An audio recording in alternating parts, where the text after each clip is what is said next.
Good morning.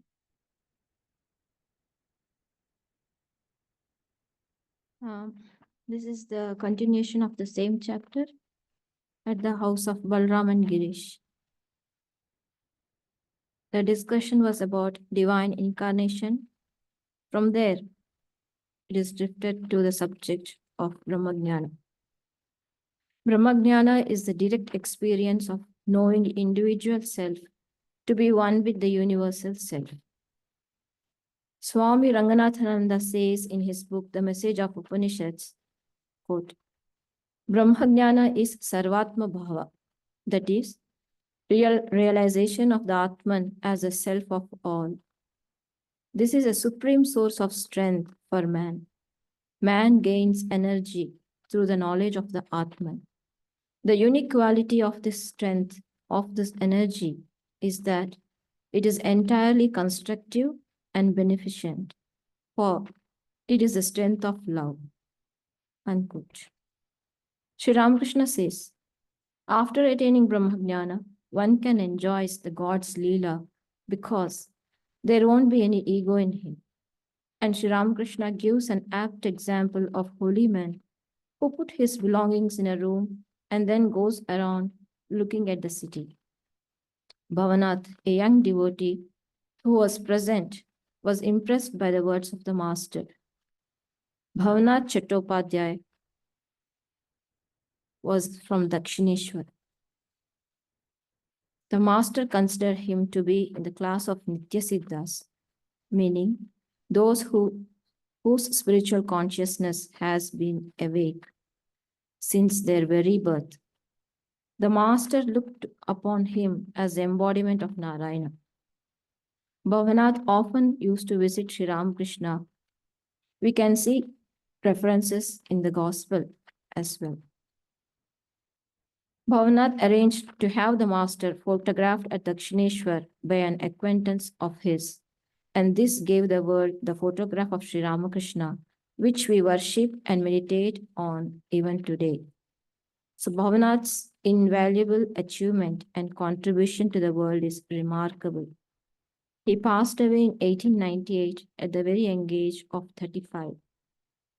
Sri Ramakrishna says, once the ego or ignorance is annihilated, what remains cannot be described. And he gives the example of the salt doll becoming one with the ocean. Thank you.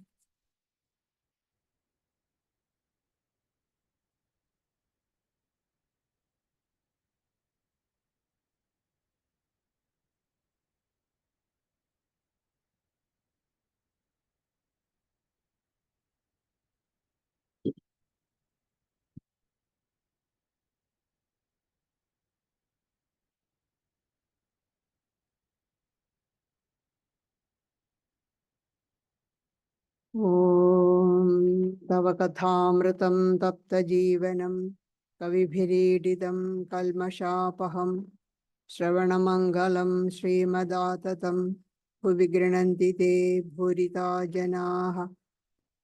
O Lord, your words like sweet nectar refresh the afflicted. Your words which poets have sung in verses vanquish the sins of the worldly. Blessed are they who hear of you, and blessed indeed are they who speak of you. How great is their reward. So Sri Ramakrishna is seated in Balaram's drawing room, and there are many devotees seated in front of him. Among them, Narendra, Yam, Bhavanath, Purna, Paltu, Yanganaren, Girish, Ram, a lot of them. Young boys, young students, or other grown-up people. Vinod, Dvija, and others sat around him. So Sri Ramakrishna is talking about to Narendra and others. One realizes God through sattva. Rajas and tamas take one away from him. The scriptures describe sattva as white, rajas as red, and tamas as black. So these Sattva, Rajas, and Tamas, the three gunas, they are the constituents of Prakriti, by which the whole universe, or from which the whole universe has come out. And so we all got these three gunas. And describing the three gunas, they even give some color to it. It's a subtle, extremely subtle, that we cannot have any idea of the gunas other than through their effects. Just like we cannot see electricity, only we know the effects of electricity. It's just something like that. You cannot even compare, because it is much, much subtler than any energy that we have in this, what we make use of it. So Sattva they describe as white. Usually Sattva is all the calmness, serenity, peace, love, all this goes with Sattva. Rajas is red. So there is a lot of activity, action. It's packed with action. Motion, active, energetic. Then all our emotions, anger, egotism, vanity, greed, all this come from Rajas. And Tamas is, even the color is black, is inertia, complete darkness. So a person who is immersed in Tamas won't do anything, not even get angry. So that's why once a young man came to Swami Vivekananda saying that he wanted to renounce the world and become a monk. So Swamiji looked at him and asked, "Can you tell a lie?" The young man was shocked. I have come to become a monk, and you are asking whether I can tell a lie. No, I can't.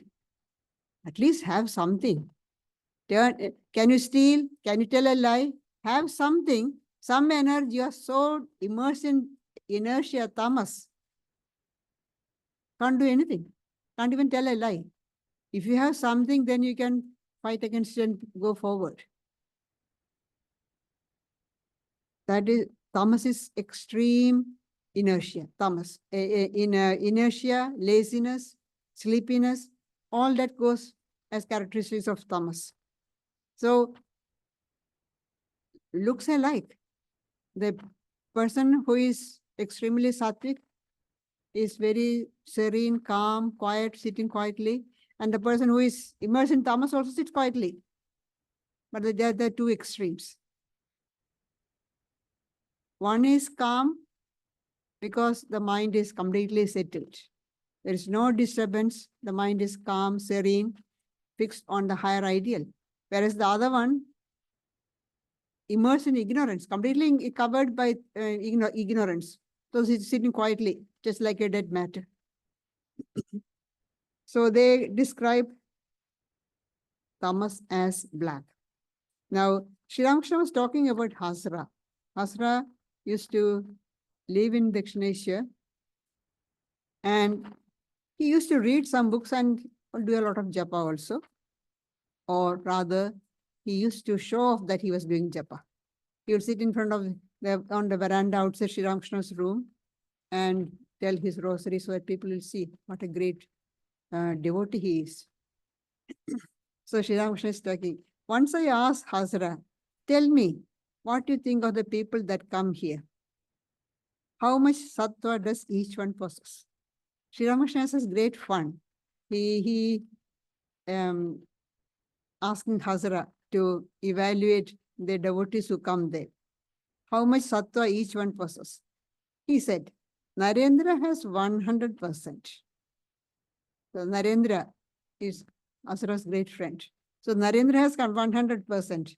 And I have 110%. What about me? I asked. And he said, you still have a trace of pink. That is, Rajas is still there. You have only 75%, I should say. All laugh.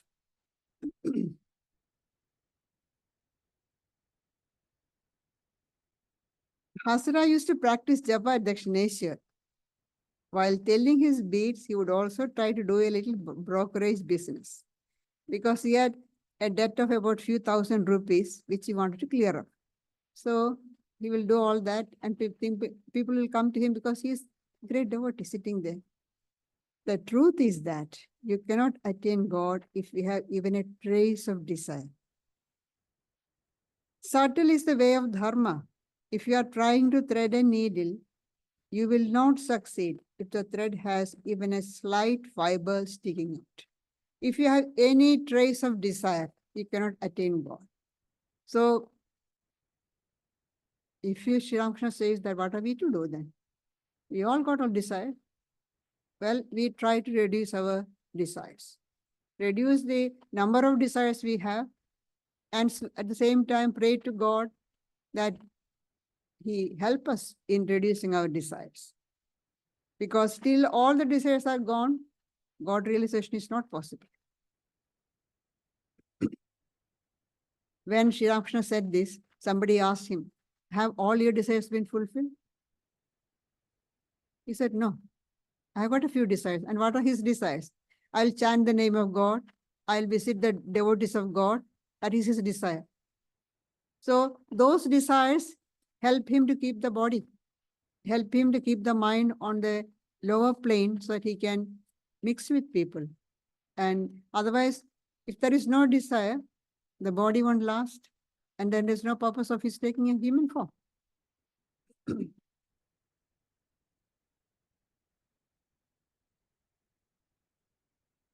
There are people who perform japa for 30 years and still do not attain any result.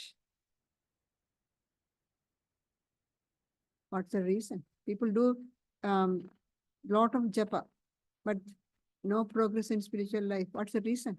Because of the desire. That's the reason, desire.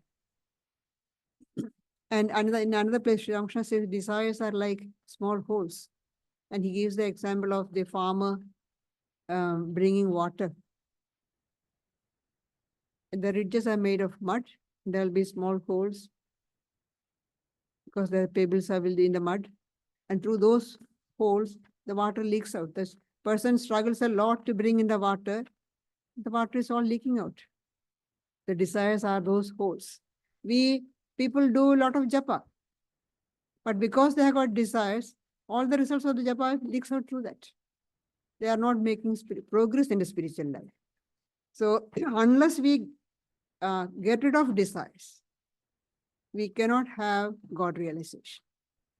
So what we try to reduce the number of desires, at the same time, along with that, trying by our effort, not much can be done. So we pray to God, please help me to get over my desires. And Holy Mother says, pray for desirelessness. That's the only way.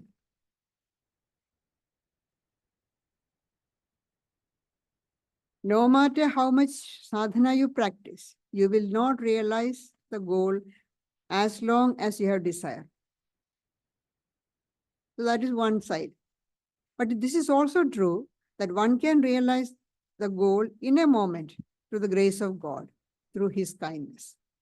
So Sri Ramakrishna is giving two aspects. One is, unless you get over all the desires, overcome the desires, you cannot realize God.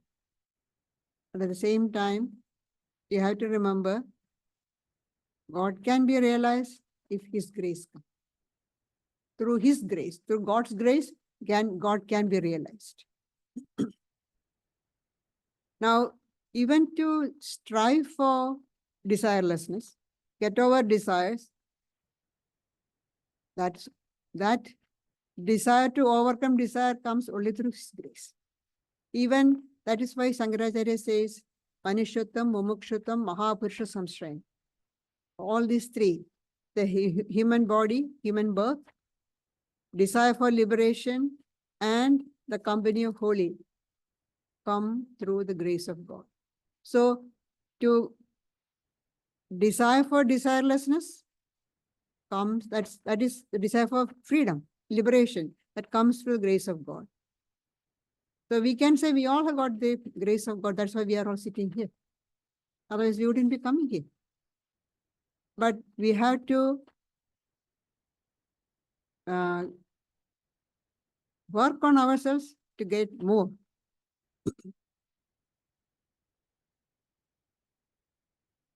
But this is also true that one can realize the goal in a moment through the grace of God, through His kindness.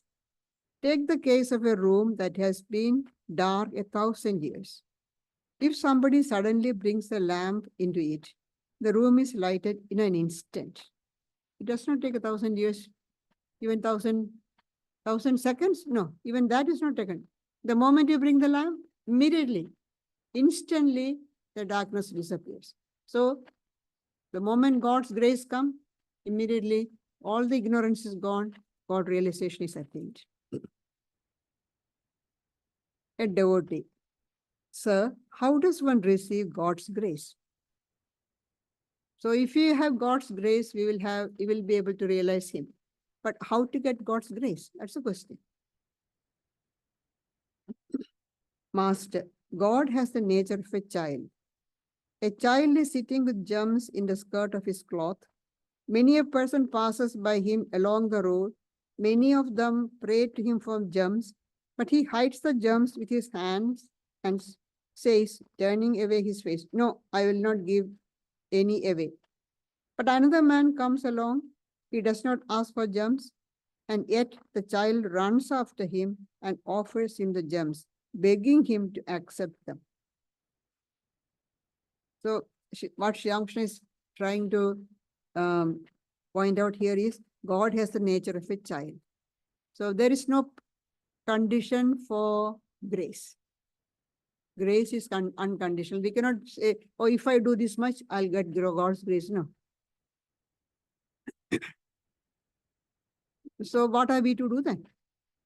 In the beginning of spiritual life, on the spiritual path, when we start on the journey, we have to, first and most important thing is to develop the character through ethical and moral life, following dharma in the social city.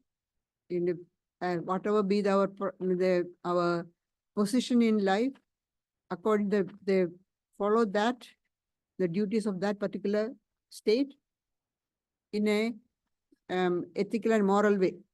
And that way we develop a strong character. We have to work hard. Then you do spiritual practices. Having a basic, a minimum foundation of a moral life, ethical life, you start spiritual practices. You do spiritual practices because unless you do some spiritual practices, nobody's going to give. We have the saying, God helps those who help themselves. You sit quietly, nobody's going to do anything for you. You do work hard, you try to realize God. Then we may get perhaps. So let's see what happens. You start doing something. And instead of that, oh, God can be realized only through His grace. Let God's grace come. I'll sit quietly. You sit quietly. That's all. Life after life, you will be sitting quietly. Because you are not ready to receive God's grace. First, you have to become deserving. So for that, you have to put in effort. Self-effort is very, very important in the beginning. Don't we have the saying of Jesus Christ, ask and it shall be given, seek and you shall find, and knock it shall be opened. So it's all point to self-effort. You do effort, you put in effort. And Gita says, Uddhared Atmanatmanam, raise yourself by yourself. All that showing self-effort. You work on yourself. Do spiritual practices. That is Purushakara, self-effort in the earlier stages. And then you go on struggling, doing spiritual practices, nothing is happening. Then what to do? Through our practices, can we realize God? Holy Mother was asked this question. Can I realize God through japa? Holy Mother said, no.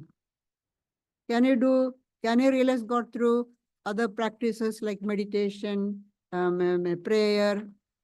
No. Then how can you realize God? Only through God's grace. Then what's the point of doing all these things? To become deserving to receive grace. Unless we practice all these things, we won't be ready to receive God's grace. The idea behind is, oh, I'm doing so much of spiritual practices. I'm doing japa. I meditate for 10 hours a day. I am doing 10 hours a day. I is so big. The ego is so huge. Ego is blocking the entrance at the gate, the door of the heart. Ego is standing there. I am doing 10 hours meditation. There is no way grace can enter. Unless you remove that ego from there, grace cannot enter, come in. So all these spiritual practices is just to remove the ego. We do a lot of practices and struggle, and find that through my effort, nothing is being happy. Nothing is happening.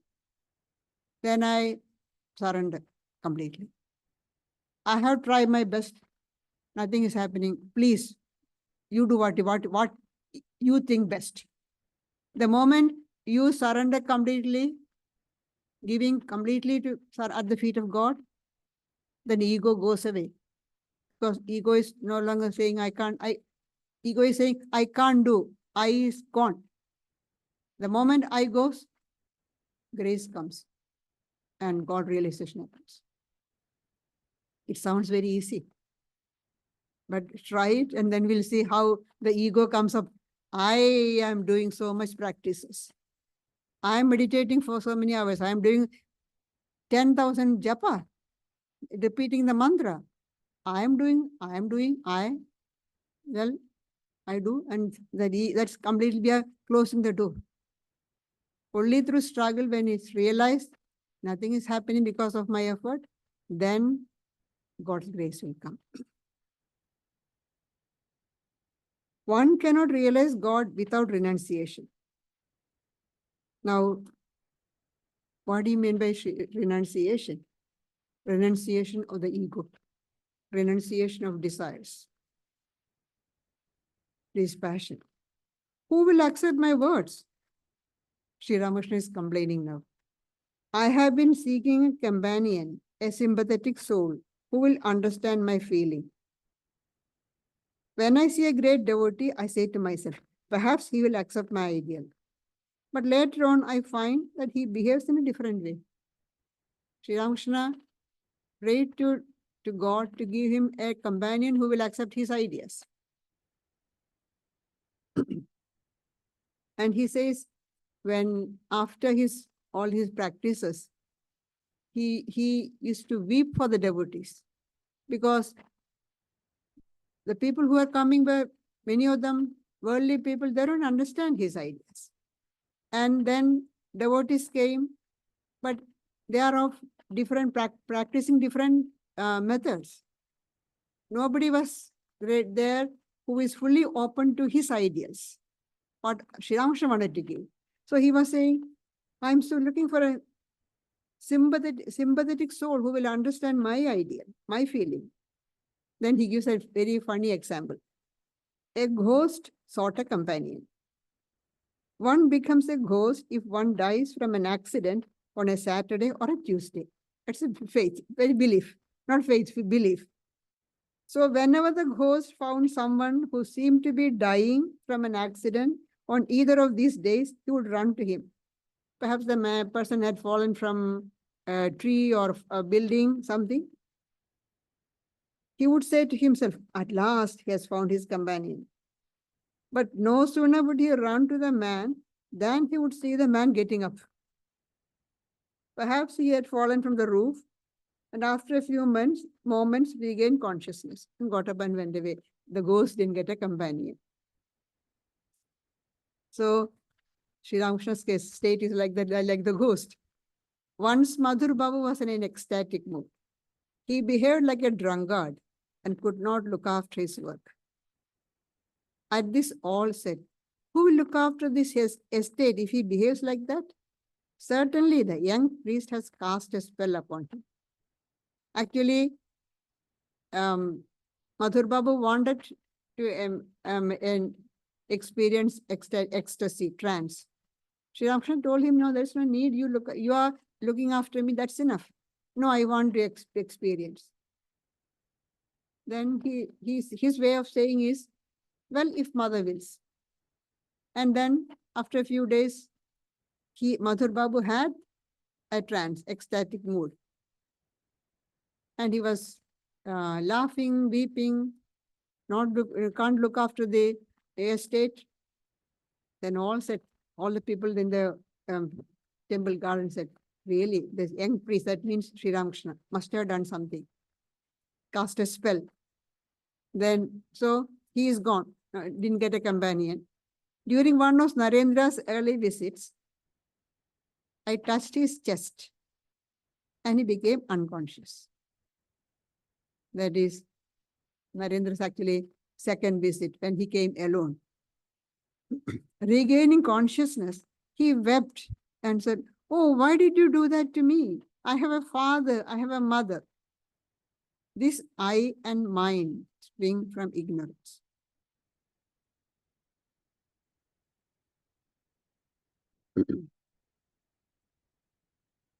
If you compare Narendra later, this Narendra, first time, he said, I have father, I have mother, why did you do that? Later, he wanted to remain immersed after experiencing Nirvikalpa Samadhi when Sri Ramakrishna was in Kosipur garden, towards the end of Sri Ramakrishna's life, very sick. Narendra, in his meditation, and entered into Nirvikalpa Samadhi. When he came down from that state, he asked Sri Ramakrishna, what happened to me? It was so blissful. I want to remain in that state. Ramakrishna said, no, you have got work to do. This experience will be kept under lock and key. It will be kept locked. You won't be able to experience it till you finish your work.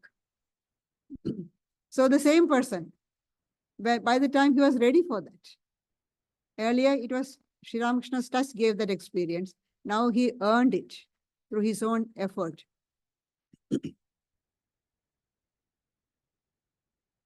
This I and mine spring from ignorance. A guru said to his disciple, this world is illusory. Come away with me. But revered sir, said the disciple, my people at home, my father, my mother, my wife, love me so much. How can I give them up? The guru said, no doubt you now have the feeling of I and mine. See, my father, my mother, my wife. So how can I give them up? This I and mine. No doubt you now have the feeling of I and mine and say that they love you. But this is all an illusion of your mind. I shall teach you a trick and you will know whether they love you truly or not. Saying this, the teacher gave the disciple a pill and said to him, swallow this at home. You will appear to be a corpse, but you will not lose consciousness. You will see everything and hear everything. Then I shall come to your house and gradually you will regain your normal state. The disciple followed the teacher's instructions and lay on his bed like a dead person. The house was filled with loud wailing. His mother, his wife, and others lay on the ground weeping bitterly. Just then, a Brahmin entered the house and said to them, what's the matter with you? Oh, this boy is dead, they replied. The Brahmin felt his pulse and said, how is that? No, he is not dead. I have a medicine for him that will cure him completely. The joy of the relatives was unbounded. It seemed to them that heaven itself had come down into their house. But, said the Brahmin, there's a but there. I must tell you something else. Another person must take some of this medicine first and then the boy must swallow the rest. So the medicine that I'm going to give you, somebody else must take a little of that, and then the rest can be given to this young man. But the other person will die. The other person who was taking the first time, that person will die, and this young man will come back to life. I see here so many dear relatives here. One of them will certainly agree to take the medicine. I see his wife and mother crying bitterly. Surely they will not hesitate to take it. At once the weeping stopped, and all sat quiet. The mother said, well, this is a big family. Suppose I die, then who will look after the family? She fell into a reflective mood. The wife, who had been crying a minute before and bemoaning her ill luck, said, well, he has gone the way of mortals. I have these 2 or 3 young children. Who will look after them if I die? The disciple saw everything and heard everything. He stood up at once and said to the teacher, let's go, revered sir, I shall follow you. So we think that they all love us. They love me. They are ready to give. We say, oh, I love you so much. I am ready to give my life for you. But in actual life, when it comes, nobody is there to give the life for you. They all love. They do everything else, but except they are not ready to give their life for you. In the Upanishad, it says, the husband loves the wife not for the sake of the wife, but for the sake of the self. The wife loves the husband not for the sake of the husband, but for the sake of the self. The parents love the children not for the sake of the children, but for the sake of the self. Capital S, the Atman. The real love is for the Atman only.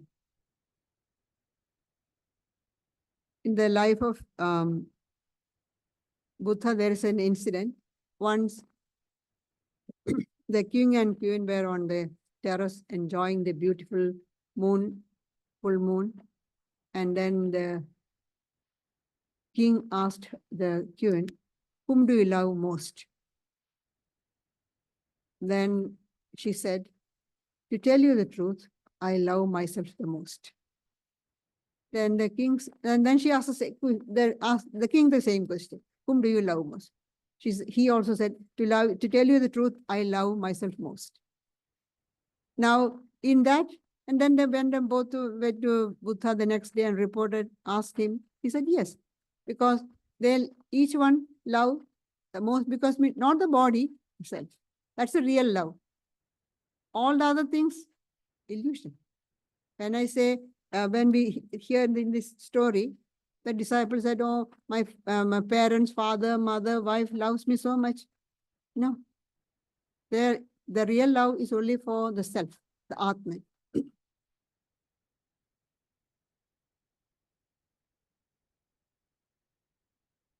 Narendra, how can we believe without proof that God incarnates himself as a man? That's Narendra. Narendra did not believe because he was a follower of Brahma Samaj. They did not believe in even God with form, or to speak of God taking a human form. So now he is coming to Sri Ramakrishna. He is already accepted Mother Kali, God with form, but still incarnation, it's very hard to accept. How can infinite God take a finite human form? It's very hard. You cannot explain through reasoning. What is the proof? How can I believe without proof? We want everything for proof. It's the modern time. We want proof for everything. Unless there is proof, we won't believe. So how can I believe without proof that God incarnates himself as a man? Girish, faith alone is sufficient. What is the proof that these objects exist here? Faith alone is the proof. Through reasoning, we cannot prove this idea that God, infinite reality, takes a finite human form. But Girish says faith is enough. And he's further saying, what's the proof that these objects exist? What is the proof that this is what I'm seeing is true? We have got faith. But if you really see, we see all these things, but now science says these are not really the real thing. There is no matter, there's only energy. So what we are seeing is not really true. But we have got faith. We see all these things, so we think that these things exist. From the absolute standpoint of science, there's no, this table is not there, the book is not there, you people are not here. There's only energy. But for our purpose, our relative, from the relative standpoint, all these things are there, and we make use of it, we use it, so we have got faith in it.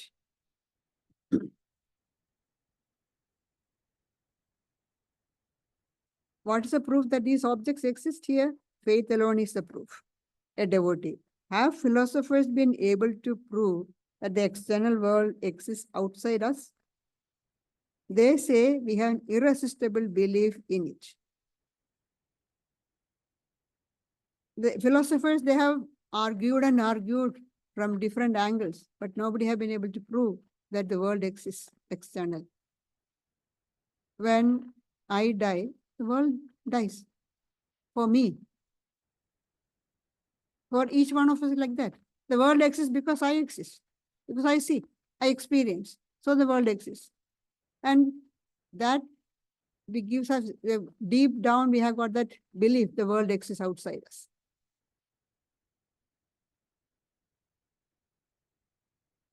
Girish to Narendra. You won't believe even if God appeared before you. God himself might say that he is God born as a man, but perhaps you would say that he is a liar and a cheat. God comes to you and say, I have taken a human form. But how can you believe? You'll say you're telling a lie. Narendra tested Sri Ramakrishna till the last day, almost the last day, I should say, when he was almost just 2 or 3 days before his passing away. Sri Ramakrishna could hardly speak and lift his head or hand. So weak he had become, just skeleton. There is a picture of Sri Ramakrishna's after he passed away. You see, it's terrible to see, just skeleton. The cancer had ravished the body completely. So at that stage, Narendra was sitting next to Sri Ramakrishna's bed, and the thought passed through his mind.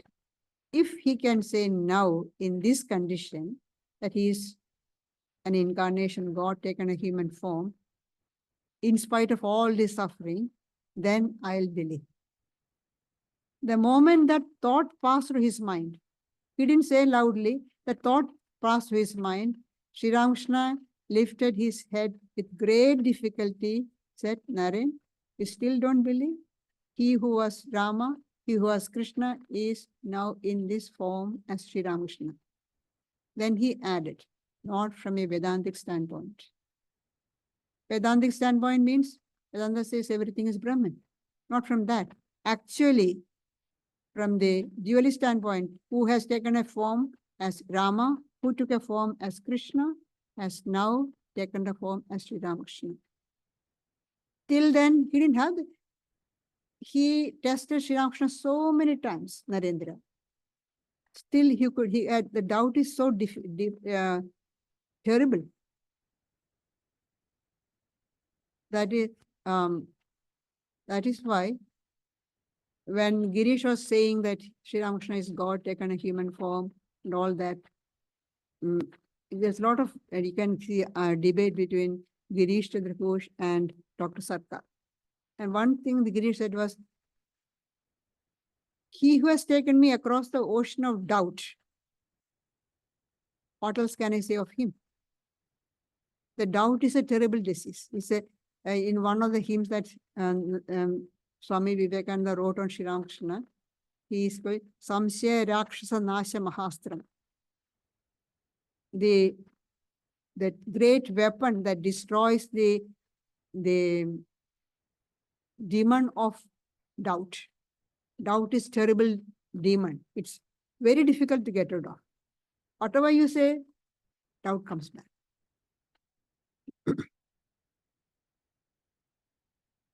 So Narendra had that so much, he had tested so many times, whatever Sri Ramakrishna said, he had tested again and again and found it to be true. Like Sri Ramakrishna used to say, I could not touch metal. If I touch any metal, get pain, physical pain. It's too much to believe. Can't you touch metal? Can't you catch a coin? No, Narendra is not to take it for granted. So one day when Sri Ramakrishna was not in the room, had gone out to Kali temple or to the outside in the garden, he put a coin under the mattress. And then went outside on the veranda and walking there. Sri Ramakrishna came back and sat on the mattress, and he jumped up as though he got pain, stung by a scorpion. He asked his other attendants, look, what is there? They took up the sheet. There is no insect, nothing. They lifted the mattress and found a coin. Ah, that's the culprit. And another time, when a doctor came to check, because it's the beginning of the cancer, that Sri Ramakrishna was describing that he cannot touch metal. And the doctor was not taking that. So somebody brought a coin and he gave it to his hand, and all the fingers twisted and his breath stopped completely in front of the doctor. And then they took away the coin immediately. After a few moments, everything back to normal. All this Narendra has seen.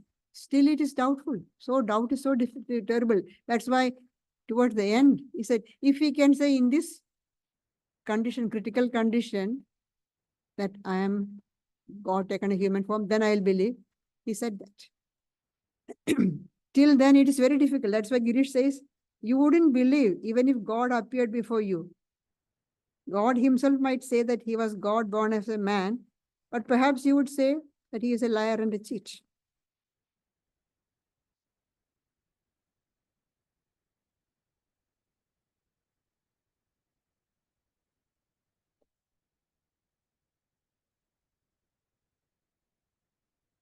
Then a lot of singing is there.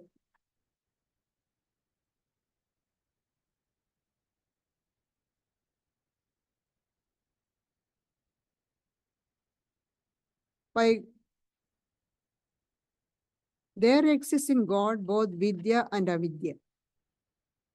Avidya Maya leads one to God.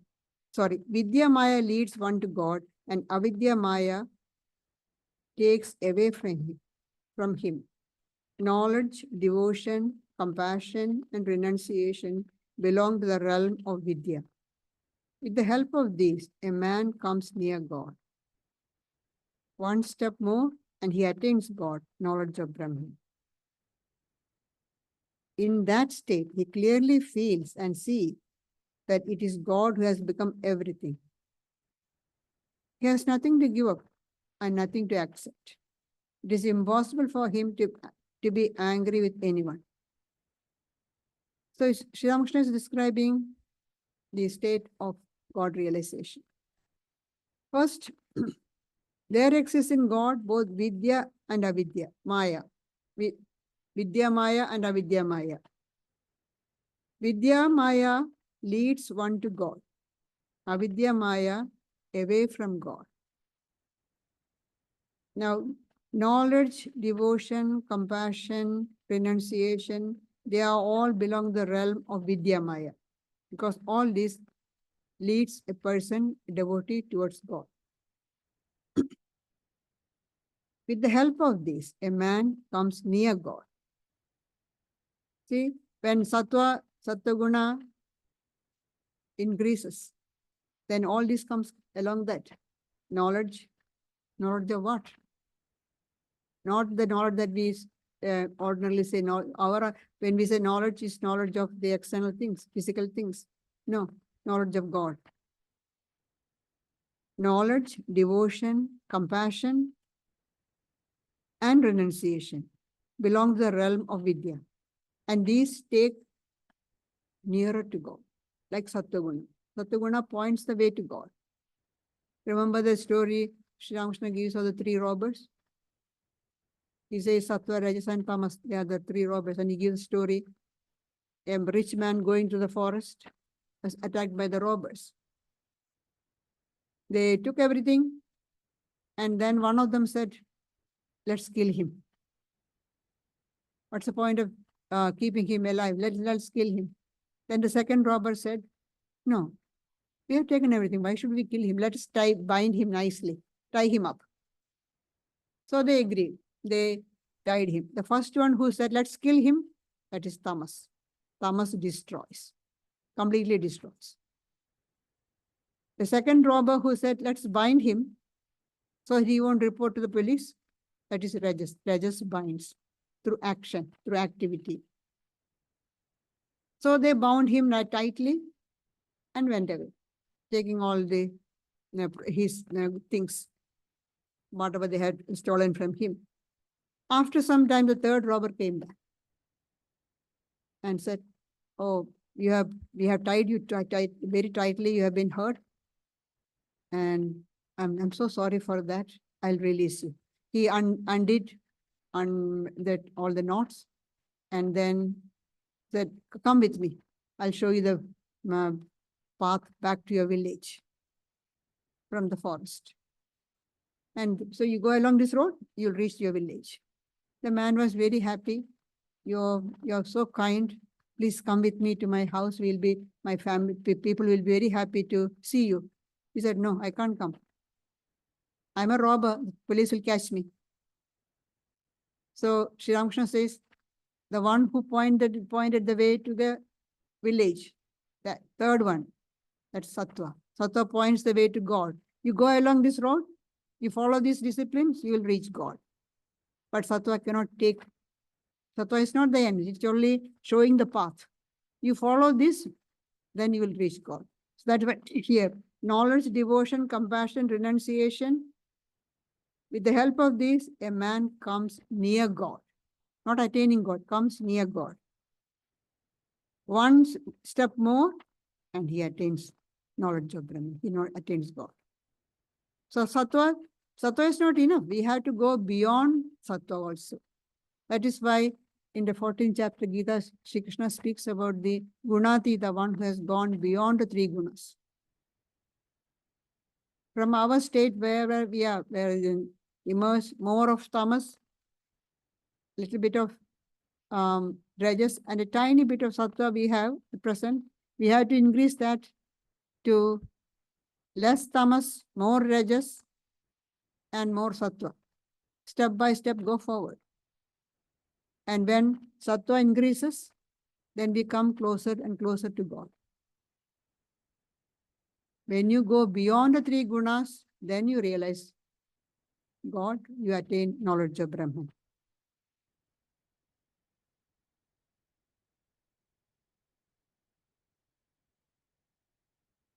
Attain Brahmajnana and then roam about enjoying the God's Leela.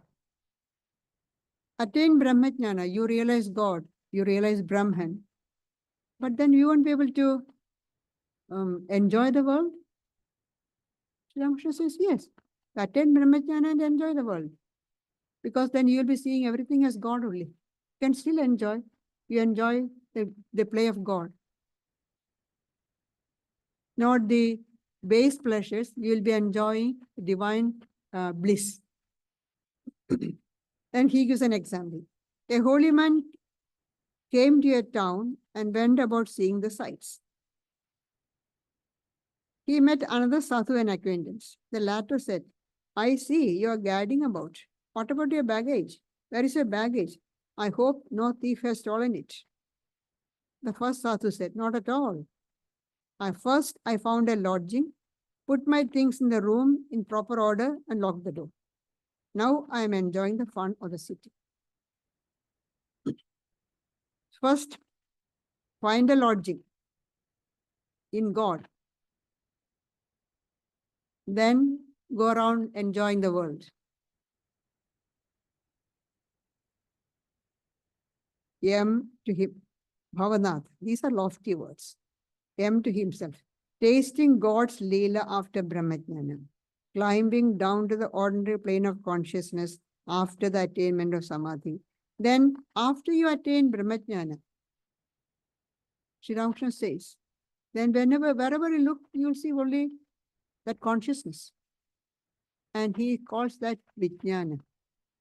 Having attained higher state, then come down to the ordinary plane of consciousness, the ordinary level of relative world.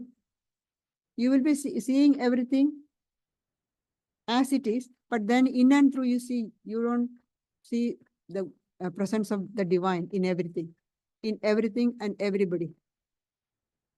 You don't see the outer form. It's like more like a shadow, but you see in and through, you see the divine, because the divine is in all. There is nothing but divine. The whole world is Brahman. At present, we see all separate individuals, things, inner things, sentient, insentient, all that we see. But once we have that Brahmajnana, still we can enjoy the world by seeing the divine in all. Then it will be, the water will be flowing only one way, there is no up and down. Now we go one step forward, two steps backwards. But once you have that knowledge of Brahman, you will be enjoying the world, but it's seeing in and through God. You enjoy, you deal with others in and through God. All your dealings is through God. Your relations is through God. Everything is connected through God. There is no more sorrow, suffering. Because sorrow and suffering is related to the body. You are seeing the divine. That is the highest state. Tasting God's Leela after Brahmajnana. That is he's thinking himself. Climbing down to the ordinary plane of consciousness after the attainment of Samadhi. Master to Yam and others. Is it an easy thing to obtain the knowledge of Brahman? We think that, if we study all these Advaitic texts, the Upanishads, the Brahma Sutras, I will attain and all the other Vedantic texts. There's so many texts there. I'll study all that and I'll have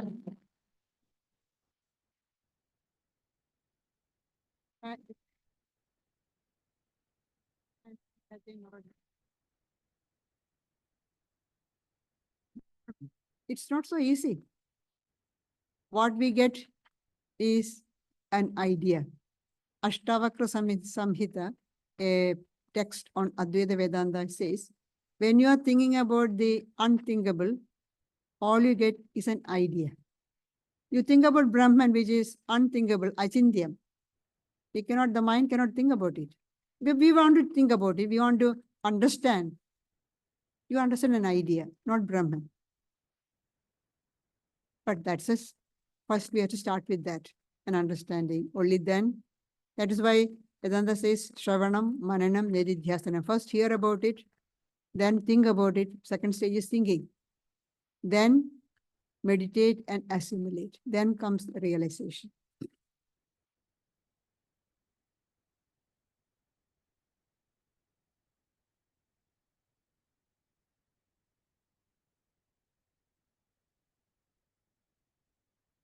This week we have the yoga class on Thursday, the Bhagavad Gita discussion on Friday night. Next Sunday, as we've been announcing, we have the meditation day, so there won't be a talk on that day. The meditation day is from 9:30 a.m. to 4 p.m. Happily, we've got a good sized group already, So we are definitely going ahead with that.